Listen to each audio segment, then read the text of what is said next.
장 25절에서 37절입니다. 한 절씩 교독하고 마지막 절을 같이 읽도록 하겠습니다.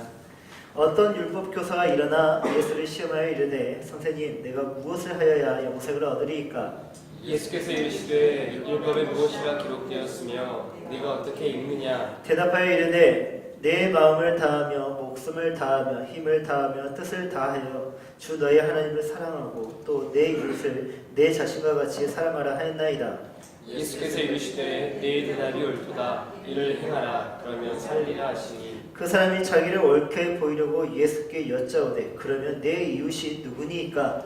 예수께서 대답하여 이르시되 어떤 사람이 예루살렘에서 여리고로 내려가다가 강도를 만나매 강도들이 그 옷을 벗기고 때려 거의 죽은 것을 버리고 갔더라. 마침 한 제사장이 그 길로 내려가다가 그를 보고 피하여 지나가고 또 이어 한 레위인도 그곳에 이르러 그를 보고 피하여 지나가되 어떤 사마리아 사람은 여행하는 중 거기 이르러 그를 보고 불쌍히 여겨 가까이 가서 기름과 포도주를 상처에 붓고 싸내고 자기 짐승에 태워 주막으로 데리고 가서 돌보아 주니라. 그 이튿날 그가 주막 주인에게 데나리온 둘을 내어주며 이르되 이 사람을 돌보아 주라.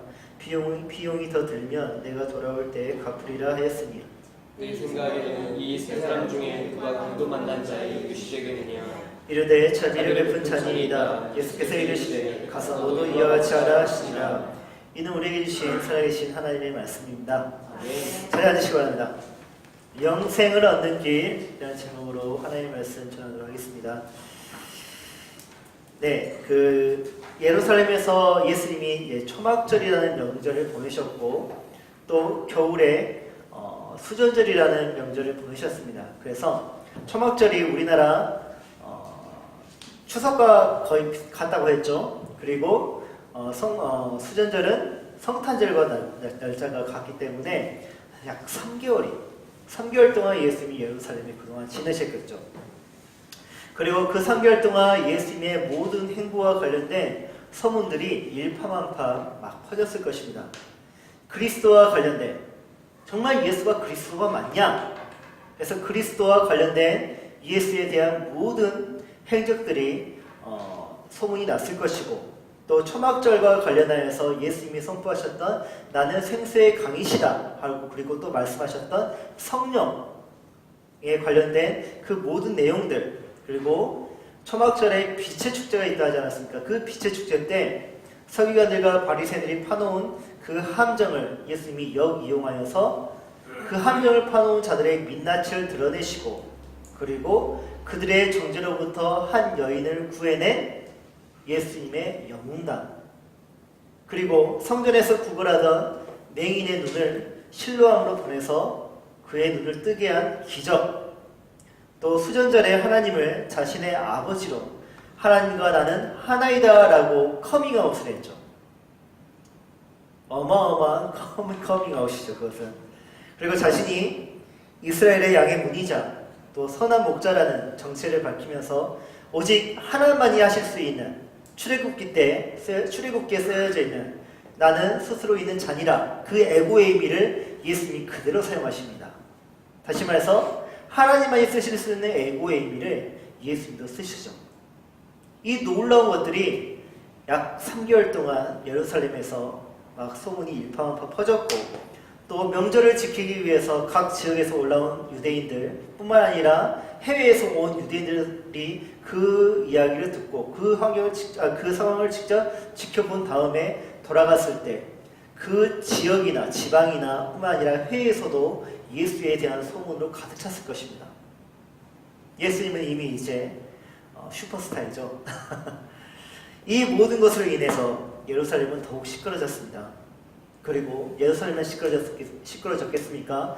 갈릴리, 사마리아, 베레아, 데가볼리 뿐만 아니라 해외에서도 예수님에 대한 소문으로 시끄러졌습니다. 예수님은 어디를 가나 화제거리였죠. 이때 한 율법교사가 예수님을 시험하고자 예수님께 왔습니다. 선생님, 내가 무엇을 하여야 영생을 얻으리까? 이 질문에는 영생을 얻기 위한 그의 간절함이 솔직히 보이지 않아요. 그의 질문은 마치 도장 깨기처럼 보여요. 도장 깨기. 율법에 능통한 율법 교사인 자신이 예루살렘에서 새 물결을 일으키고 있는 한 시골 출신의 율법 교사를 무너뜨려서 내가 저보다 낫다, 내가 저보다 위대하다, 그것을 모든 사람들이 보는 앞에서 드러내고자 예수님을 시험한 것입니다. 이제 사람들이 그 질문에 예수님이 바로 답변하지 않아. 그리고 도리어 그에게 답을 구합니다. 율법에 무엇이라 기록되었으며 네가 그것을 어떻게 읽었느냐라고 물어봅니다. 예수님이. 그러자 그 질문에 대한 답을 이미 알고 있어요. 이 사람.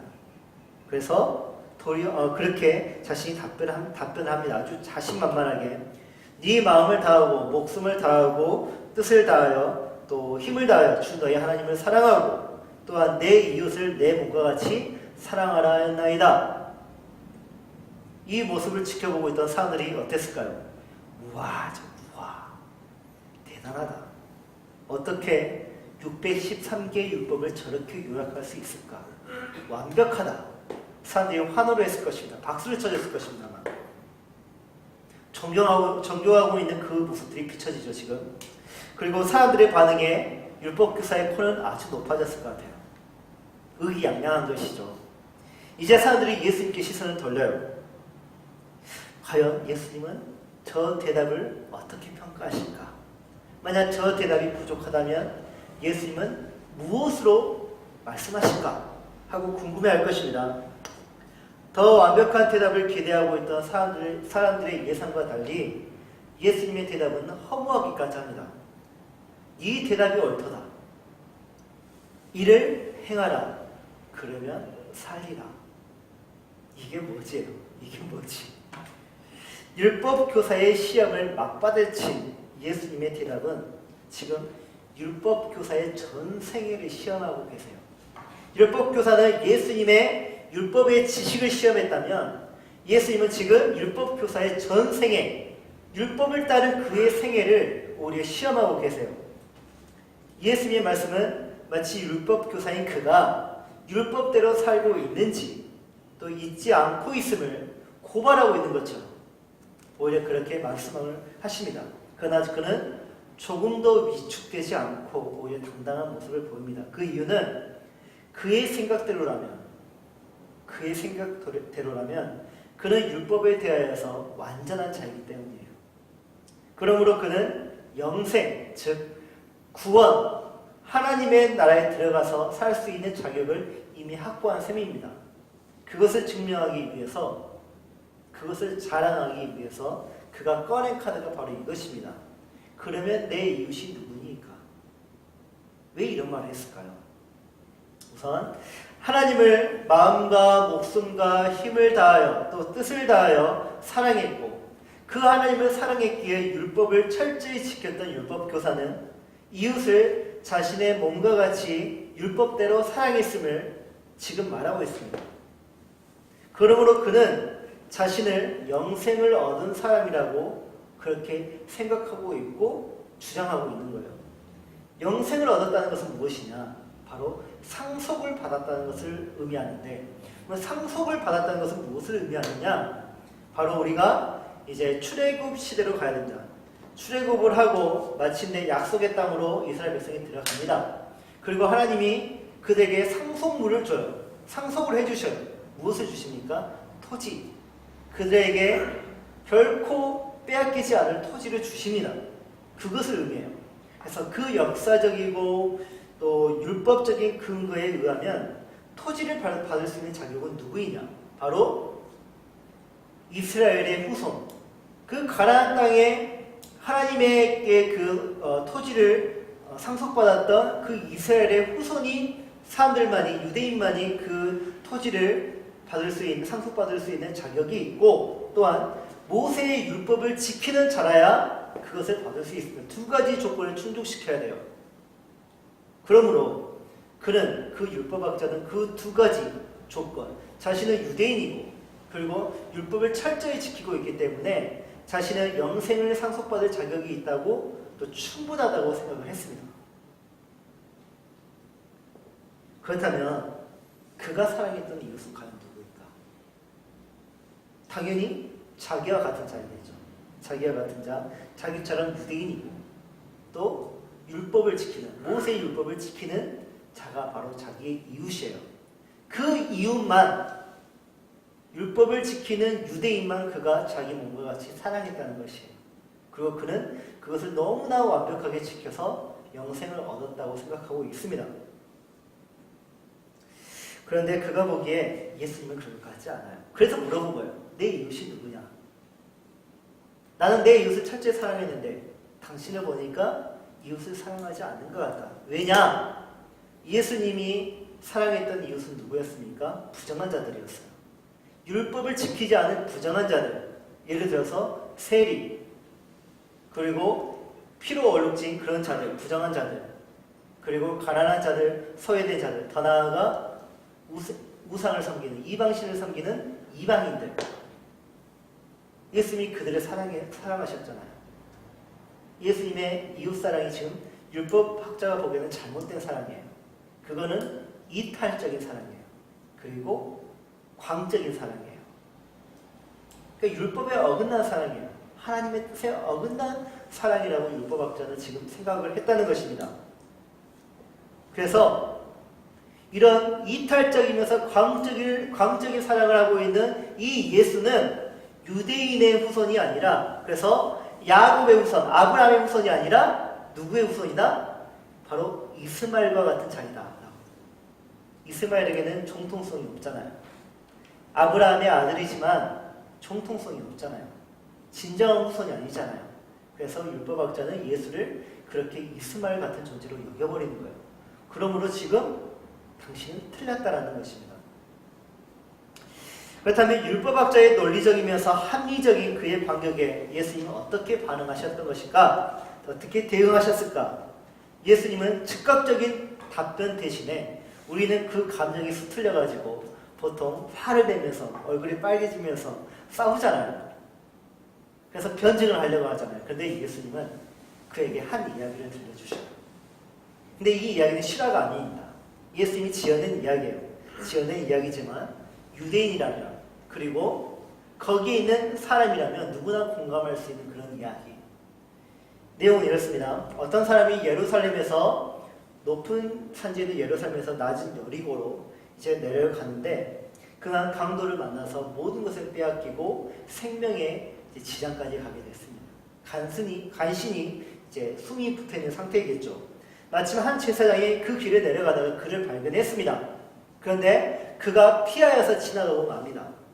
그 다음에 레위인이 또 그를 발견해요. 근데 그 레위인도 앞서갔던 그 사람처럼 피하여서 지나갑니다. 그 다음에 이제 사마리아 사람이 그를 발견해요. 근데 그가 어떻게 합니까?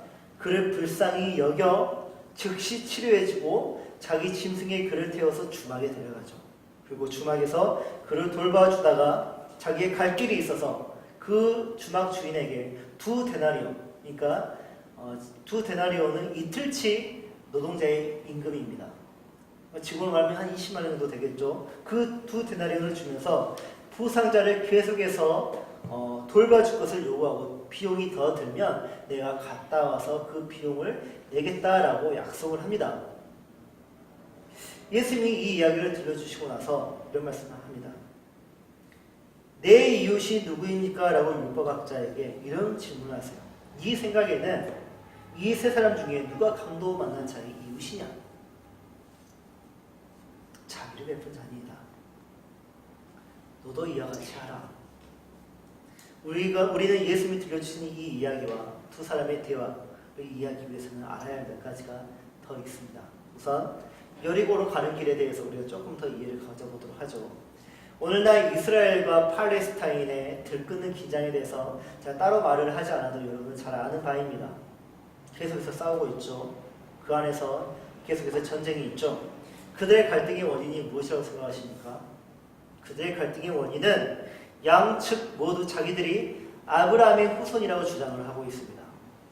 양측 모두 자기들이 아브라함과 또한 모세가 받은 약속의 참 상속자라고 여기고 있어요. 그래서 서로 자기들이 그 땅의 주인이라고 주장하고 있는 것이에요. 그래서 싸우고 있는 것입니다. 그래서 오늘날 갈릴리에서 위쪽 북쪽 지역에 있는 갈릴리에서 남쪽에 있는 예루살렘까지 직행로가 있지 않겠습니까? 근데 그 직행로를 이용하는 이스라엘 사람들은 거의 없다고 합니다. 왜일까요? 분쟁 지역을 지나야 되기 때문이에요. 웨스트뱅크와 같은 분쟁 지역을 지나가야 되니까요. 아무리 바빠도 그 지역을 지나간다는 것은 미련한 짓이죠. 왜요? 죽음을 당할 수 있잖아요. 그래서 그들은 피해서 갑니다. 요단강의 길을 따라서 쭉 내려갔다가 여리고를 지나서 이제 산지를 타고 올라가 예루살렘까지 올라갑니다. 그러니까 완전히 우회하는 길을 통하는 거죠. 그러나 지금도 그렇지만 예수님 시대 때에도 그랬어요. 왜냐하면 지금의 웨스트뱅크, 그러니까 분쟁 지역이 예수님 시대에는 사마리아 지역이었기 때문이에요. 사마리아 지역은 오랜 유대인들과 사마리아인들 간에 오랜 그런 갈등이 있었고, 또 유대인들은 사마리아인들을 굉장히 부정한 존재들로 여겼기 때문에 그들을 마주치는 것도, 그들의 땅을 밟는 것조차도 싫어했습니다. 그래서 우회했죠. 우회를 해서 예루살렘을 갔는데, 그런데 여리고에서 예루살렘으로 가는 길, 예루살렘에서 여리고로 가는 길, 그 길이 결코 안전한 길은 아니었습니다. 그런 안전을 보장받기 위해서 우회를 했지만 그렇다고 해서 그들이 안전한 것은 아니었어요. 왜냐하면 예루살렘에서 여리고로 가는 그 길은 굉장히 그런 좀 굴곡이 많은 산지예요. 나무가 그렇게 있지는 않습니다. 하지만 되게 굴곡이 많은 산지였고, 그래서 굴곡이 많고 깊은 골짜기가 있기 때문에 거기에는 상적들이 많이 거기에서 은신을 하고 있었습니다. 그래서 그러다가 여행객들이, 순례자들이 지나가면 그들에게 산적질을 하는 거예요. 그래서 그들을 물건을 빼앗고 그러는 것입니다. 그래서 안전이 보장되어 있지는 않습니다. 오늘 보니까 이 부상자는 모든 것을 빼앗겼다고 했습니다. 옷까지 다 빼앗겼다고 했습니다. 그 옷이란 바로 겉옷을 의미해요.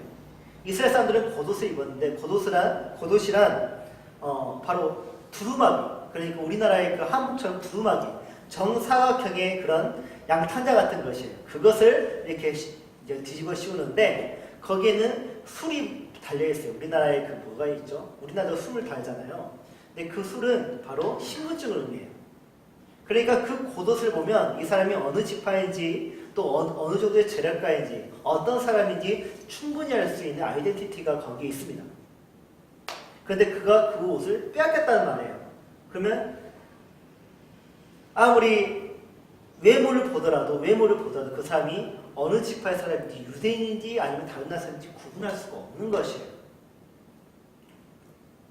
그래서 레위인과 제사장이 어떻게 했습니까? 레위인과 제사장은 성전을 맡은 자들이에요. 항상 거룩한 일을 해야 되는 사람들이란 말이에요. 그래서 이 배경이 아까 말했던 것처럼 그 행동들이 이끌었던 것이요. 그들이 성전을 맡은 그들의 배경이 그들의 행동을 이끌었던 것입니다.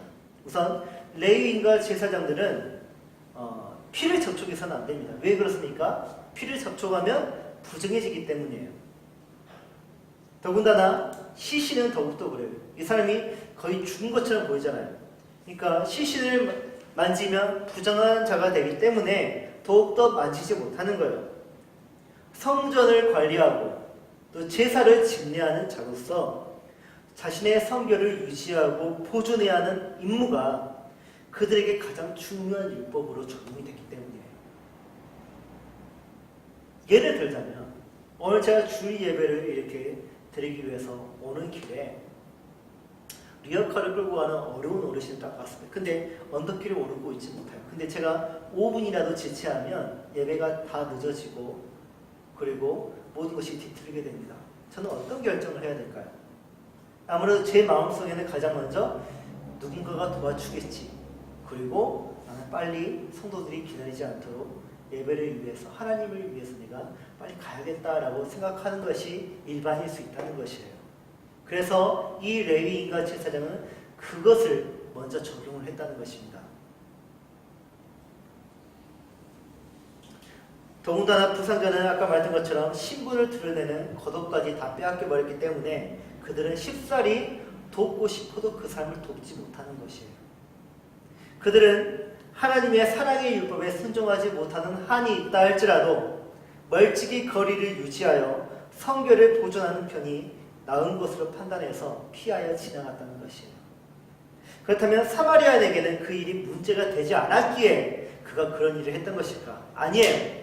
사마리아인도 똑같이 모세의 율법이 적용이 됩니다. 그들도 모세의 율법에 따라 그렇게 살던 자들이었고 또 그들의 성전이 있었고 그들의 예배가 있었어요. 그렇기 때문에 유대인이라 해서 따로 그들이 더욱더 성결한 것은 아니었어요. 사마리아인 입장에서는 그들 나름대로 유대인과 같은 방식으로 하나님을 섬기고 있던 자들이에요. 비록 부상자를 도왔던 사람의 그 부상자의 신분이 드러나진 않았지만 또 그 돕던 그 사마리아인의 신분이 또 드러나지는 않았지만 엄연히 그 역시 모세의 율법을 자신의 삶에 적용을 하던 한 사람이었습니다. 그 역시 피를 묻으면 부정해지는 사람이었고 시신을 만지면 부정해지는 사람이었어요. 그런데 왜 그는 그 율법에 아랑곳하지 않고 부상자를 도왔던 것일까? 그 이유는 내가 거룩하니 너희도 거룩할지라는 하나님께서 주신 율법이 있습니다. 근데 그 율법에 순종하지 못하는 한이 있다 할지라도 그 마음에서 울리는 율법, 그 마음에서 울리는 정말 내 행동을 순종하게 하는 그 율법, 내 이웃을 내 몸과 같이 사랑하라는 그 주님의 율법을 그가 예언할 수 없었던 것이에요. 레위인과 제사장 역시 같은 결정을 할 수 있었을 것입니다. 그러나 그들은 성결을 택했습니다. 왜 그랬을까요? 그것은 길에서 쓰러진 자가 그들의 이웃이 아니었기 때문이에요. 그러므로 그들은 율법을 어긴 것이 아니에요. 이해됩니까? 이 자가 정말 유대인이었다면 그 사람이 그들의 이웃이 되겠지만 신분이 드러나지 않았기에 이 사람이 유대인인 줄 모르기 때문에 레위인과 제사장에 있어서 그 부상자는 그들의 이웃이 아니에요. 그러니까 내 몸과 같이 살아가라는 그 주님의 말씀이 율법이 그들에게 적용되지 않아요. 그러니까 그들은 율법을 어긴 것도 아니고 마음의 가책도 느끼지 않고 그냥 지나갔다라는 것입니다. 그러나 사마리아는 달랐죠. 같은 율법을 두고도 사마리아는 그를 돕습니다. 왜 그렇습니까? 그 부상자가 내 이웃이라고 생각했기 때문이에요. 같은 율법을 두고도 누구에게는 이웃이 되고 같은 율법을 가지고도 누구는 이웃이 되지 못합니다. 여기서 우리는 중요하고도 놓치지 말아야 할 쟁점 하나를 발견하게 됩니다. 그렇다면 내 이웃은 누구인가? 저번에 말씀을 드렸던 것처럼 제가 친구들에게 명절 때 구제 사역을 위해서 도움을 요청을 했었습니다. 그러나 그 친구들은 지역 사람들을 돕지 않고 타 지역 사람들을 돕는다면서 저를 책망했고 그것이 결코 정의롭지 못한 것이라고 저를 훈계했습니다. 그렇다면 이웃을 돕고 사랑하는 부분에 있어서 우리는 지근거리, 그러니까 거리에 따라서 등급을 매겨서 내 이웃의 그런 등급을 매겨야 되는 것일까요? 나와 같은 가장 지근거리에 있는 사람이 1등급 이웃이고 가장 먼 거리에 있는 이웃이 9등급 이웃일까? 이웃도 그렇게 등급이 있는 것일까? 먼저 도와야 할 이웃이 있고 돕지 않아도 되는 이웃이 따로 있는 것일까? 그것이 정말 정의의 구현이고 사랑의 실천이며 공의로운 심판일까요? 얼마 전 뉴스를 통해서 제가 한 영상을 보았는데 엄청난 감동을 받았습니다. 내용은 이렇습니다. 한 보석상이 퇴근하기 위해서 가게를 정리하고 있었습니다. 저도 처음 알았어요. 저는 보석을 항상 그 자리에 두고 이제 그 안전에 세콤 같은 것들이 지켜주는 줄 알았었는데 그 모든 보석들을 금고 안에 넣더라고요. 저는 처음 알았습니다. 그거를. 그래서 그 이제 보석들을 금고 안에 넣고 있는 작업을 하고 있는데 그때 형제로 보이는 손님 3명이 가게로 들어왔습니다. 강도들 아닙니다. 강도가 아니었습니다. 형제로 보이는 3명이 이제 손님 3명이 가게로 들어왔습니다. 그리고 보석상에게 반지를 딱 건네면서 감정을 의뢰했습니다. 그래서 그 보석상이 반지를 꼼꼼히 살펴보더니 한 가지 질문을 했습니다. 왜 반지를 파시려고 하시나요? 하고 물어봅니다. 근데 그 여자가 말하기를 사실 우리는요 완전히 파산한 상태예요 라고 말을 하는 것이에요. 그래서 보석상은 무언가를 눈치채고 좀 더 자세히 감정을 해보려고 합니다. 보석상은 생각에 깊이 잠겨요. 그리고 손님에게 반지를 파시는 이유가 생활비 말고 또 다른 이유가 없냐고 다시 한번 물어봅니다. 사실 이 반지는 어머니가 저에게 주신 선물이에요.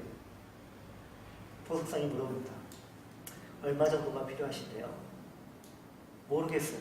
그래도 이 반지를 팔면 전 도움이 될 것 같아요.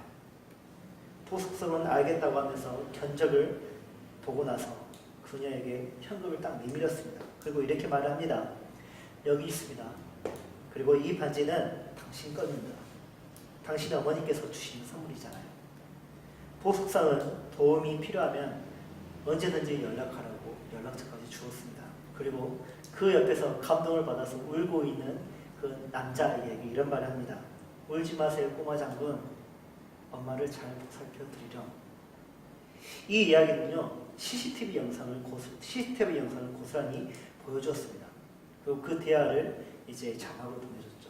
알고 보니까 보석상은 놀랍게도 시리아 난민 출신이었어요.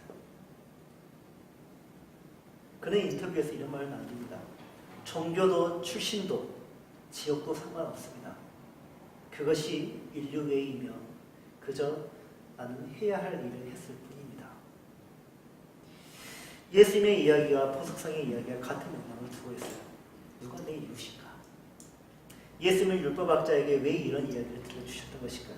여러분, 우리가 이 이야기를 통해서 반드시 알아야 할 것은 예수님이 율법학자에게 또한 우리에게 인종적 또 종교적 편견을 버리라는 마음에서 들려주는 윤리적 공고가 아니에요.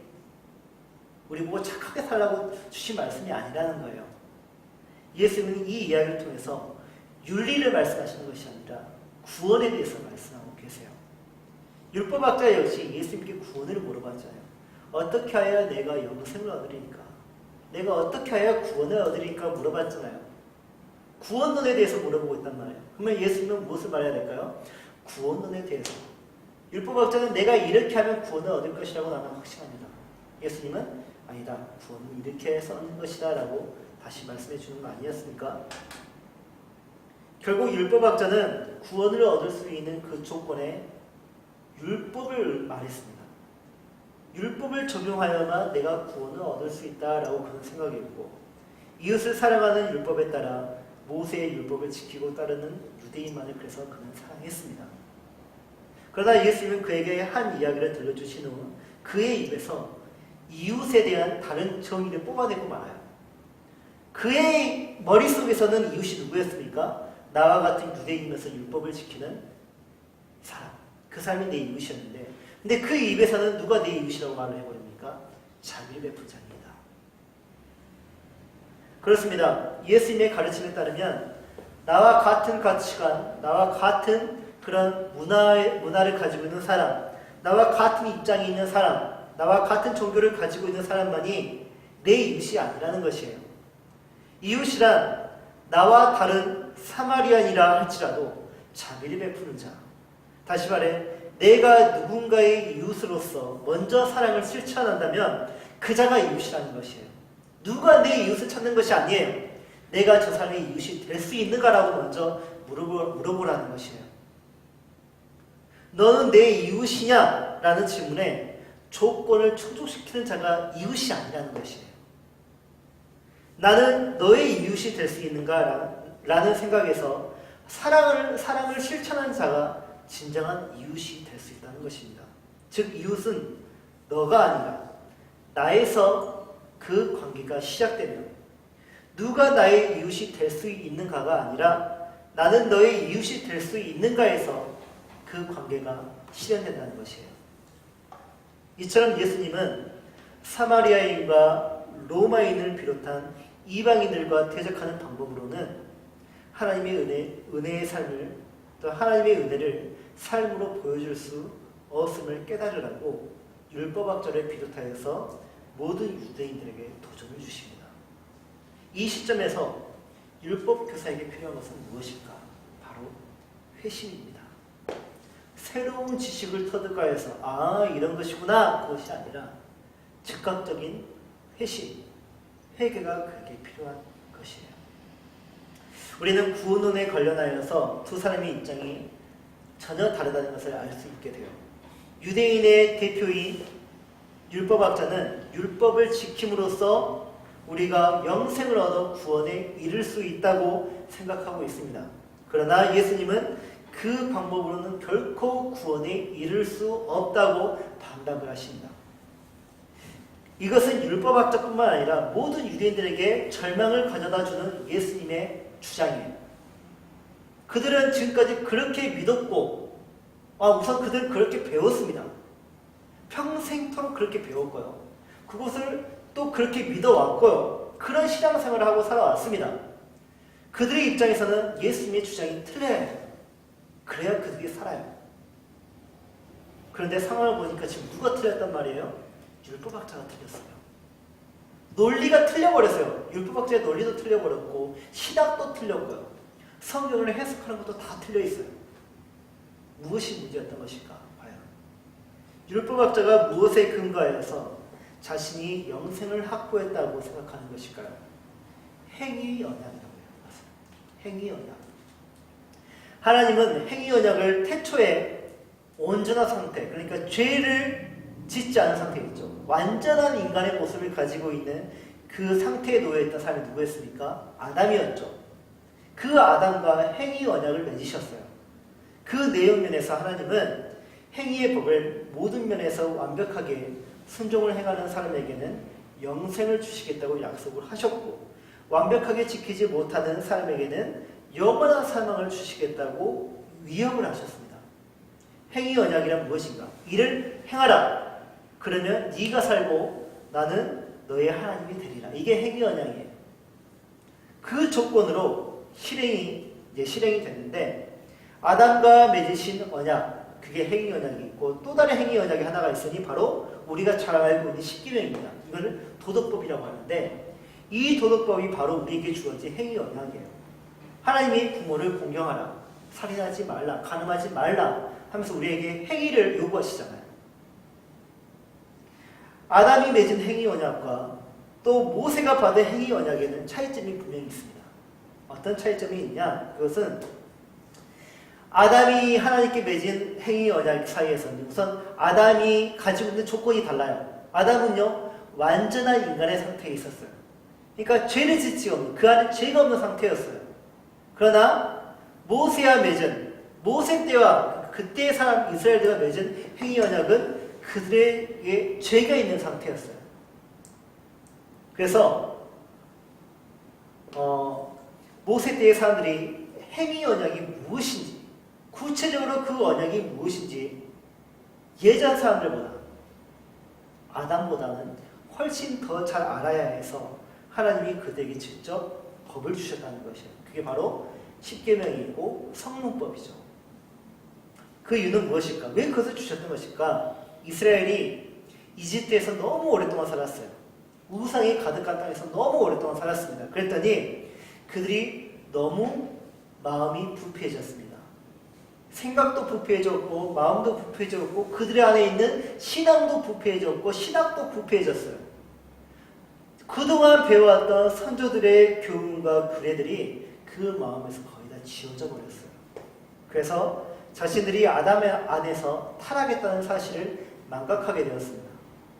사도 바울이 말했던 것처럼 로마서 5장 13절에 죄가 율법이 있기 전에는 세상에 있었으나 율법이 없었을 때에는 죄를 죄로 여기지 않았다. 율법이 그들이 안에 있어야 죄가 무엇인 줄 아는데 하나님의 율법이 그들 안에, 하나님의 언약이 그들 안에서 지어져 버린 상태라 그들이 죄를 죄로 알지 못하고 자기 마음대로 살았다는 것이에요. 이렇듯 모세 때 사람들은 죄와 사망을 양심에 증언해 줄 율법이 그들 안에 없었기 때문에 자신들에게 죄와 사망이 있다고 생각하지 않았습니다. 또한 그 사실을 인정하려고 하지 않아요. 우리가 교회 밖 사람들 보면 그래요. 우리는 죄를 지으면 반드시 그 죄에 대한 사망이 있다고 알고 있잖아요. 세상 교회 밖 사람들 그렇게 생각하지 않잖아요. 당시 이스라엘 사람들이 그랬다는 것이에요. 그래서 그 사실을 인정하려 하지도 않았고 자신들을 정죄하지도 않았습니다. 바로 그런 이유로 아담의 죄와 그들이 범한 실제 범죄를 깨닫게 하려고 그들 안에 율법이 들어왔어요. 그러나 하나님은 이스라엘에게 율법을 주실 때 이 부분이 매우 중요한데요. 하나님이 이스라엘에게 율법을 주실 때 너희가 이 율법을 잘 지키면 구원을 받을 것이야 라는 믿음으로 그들에게 주신 거 아니에요. 하나님은 철저히요. 그들이 이 율법을 잘 지킬 거라고 생각하지 않으셨어요. 기대하지 않으셨어요. 그러면서 율법을 주셨어요. 나쁜 하나님이시죠? 아니에요. 이게 은혜예요. 왜 그러냐면 조금 더 설명하자면 하나님은 사람이 행위 언약으로 영생을 얻게 하시려고 사람과 행위 언약을 맺지 않으셨다는 것이에요. 쉽게 말하면 그런 이유로 주시지 않았다는 거예요. 행위 언약으로서의 율법은요, 구원이라는 목적을 이루기 위해서 주신 것이 아니에요. 하나님은 타락 이후로는 결코 사람에게 구원의 목적으로 율법을 주시지 않았습니다. 그렇다면 하나님은 왜 우리에게 행위 언약, 그 십계명을 우리에게 주셨던 것일까? 율법을 통해서 그들이 자신의 연약함을 깨달아 그리스도께로 도망하게 하기 위해서 율법을 주신 거예요. 구원자에게 도망하라는 것이에요.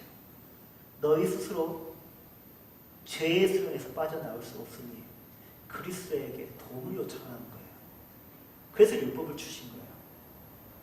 너희가 율법을 지킬 수 있다고 생각하냐? 아니다. 너희는 더욱더 율법으로 넘어지게 될 것이다. 그러므로 너희는 누구를 부르짖으라? 그리스도를 부르짖으라. 그게 율법을 주신 목적입니다.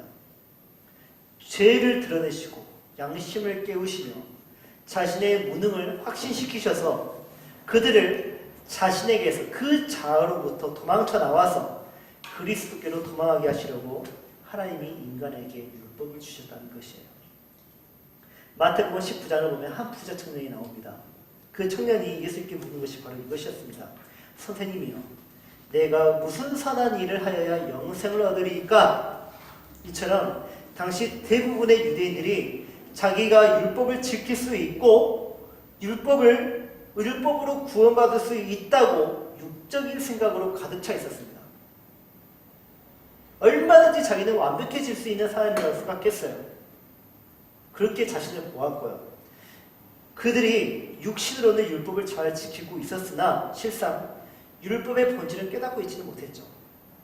그 결과 율법을 온전히 지키지 못하고 있는 그들의 실상이 드러나고 버리고 말았고 근거 없는 자신감으로 그들은 구원을 이루고 있다고 생각하면서 그렇게 벌거벗은 임금님처럼 아주 떳떳하게 살아가고 있었다는 것이에요. 그들은. 이런 사람은 율법에게로 돌아가기가 마땅합니다. 율법을 잘 지키고 있는 사람이 무엇을 보여주라고요? 율법을 보여달라고요. 스스로 율법을 지키고 애쓰다 지쳐버려야 합니다. 그래서 비로소 쉼을 얻으려면 내가 어떻게 해야 진정한 안식을 얻을 수 있을까라고 생각하면서 사람들은 율법을 찾잖아요. 그런데 율법을 찾고 지키다 보면 쉼을 얻지 못하는 것이 아니라 더욱더 노동을 하게 돼요. 그래서 율법을 지키다 이제 쓰러지면 비로소 그리스도를 찾게 된다는 것이에요. 그것을 깨달아야 한다는 것입니다. 율법학자 역시 율법을 지킴으로 스스로 구원을 이룰 수 있다고 굳게 믿었던 사람 중에 한 사람이었고, 그러나 그는 정작 율법에 기록된 이웃에 대한 정의조차도 제대로 하지 못하고 있었죠. 그 잘못된 해석으로 이웃을 사랑한다고 착각하고 있었습니다. 결국 그는 예수님 앞에서 자신이 율법을 제대로 지키지 못한 한 사람임을 깨닫고 맙니다. 예수님이 그에게 왜 율법 이야기를 하셨던 것일까요?